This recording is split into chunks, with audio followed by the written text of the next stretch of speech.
Greetings, friend. This is John Haynes, your host. Prager University is an online resource promoting knowledge and clarity. At Old Guard Audio, you'll hear clear, life-changing insights and ideas by world-renowned thinkers from Prager University. Thanks for listening, and be sure to tell someone about oldguardaudio.com.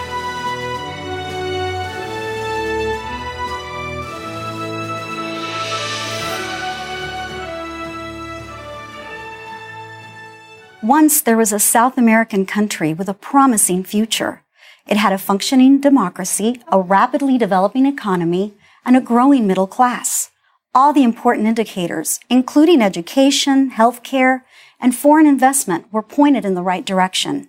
It was far from perfect, but the mood was hopeful, and with good reason. But now all that promise is gone.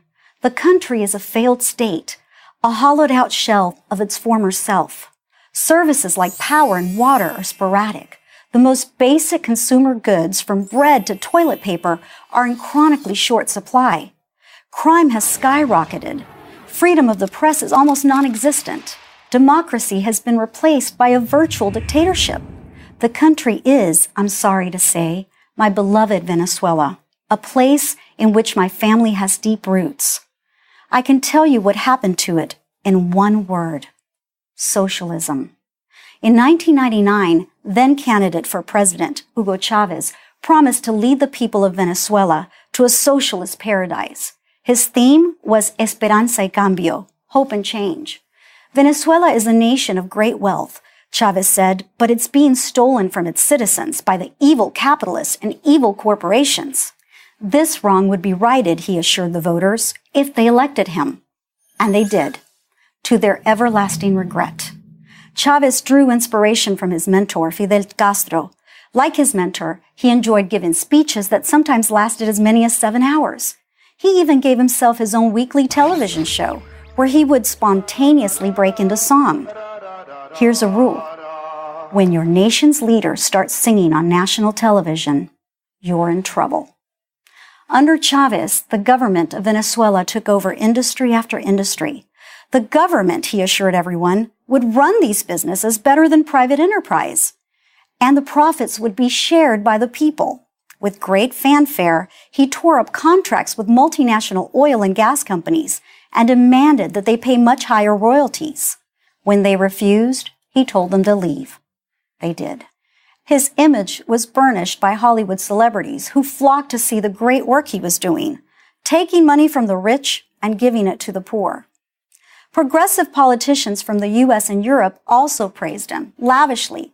Here's another rule: when Hollywood celebrities visit your country to praise your leader, you're in trouble. When the leader sings on national television and is praised by Hollywood celebrities, you're doomed.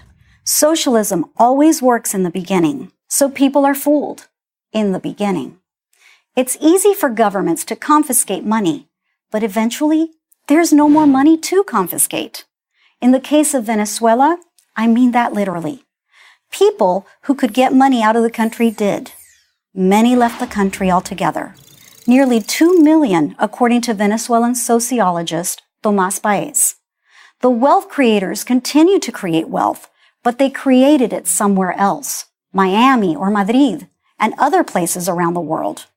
When Chavez first ran for president in 1999, he said he would leave in 2 years if people weren't happy with him. But, like Castro, Chavez never had any intention of giving up power. He died in office in 2013, replaced by his vice president, Nicolás Maduro. Maduro is Chavez without the charisma or the voice. The country is now a pariah, shunned by the world and isolated. It's so bad that many international airlines refuse to fly there. People stand in lines for hours just to get food. Sometimes they walk away empty-handed. A recent survey found that 75% of Venezuelan adults lost weight in 2016, an average of 19 pounds. This national weight loss program is known cynically as the Maduro diet. Still, Maduro holds on to power.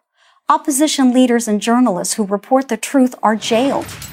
Venezuela is a cautionary tale. Once a country goes down a socialist path, there's no easy way back. And the longer a country stays socialist, the harder it is to reform it.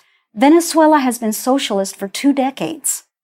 If you don't think it can happen here, whether here is the United States or Europe or anywhere else, you're fooling yourself.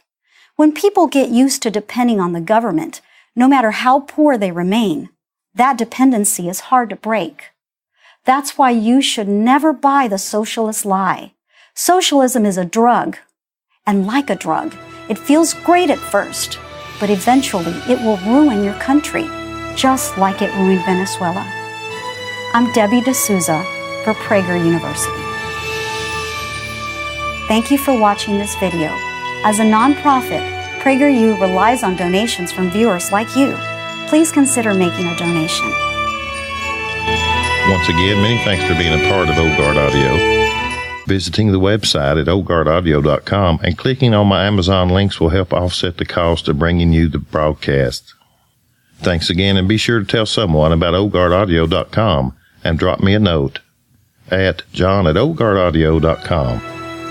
Tell me what you think. This is John Haynes. May God bless.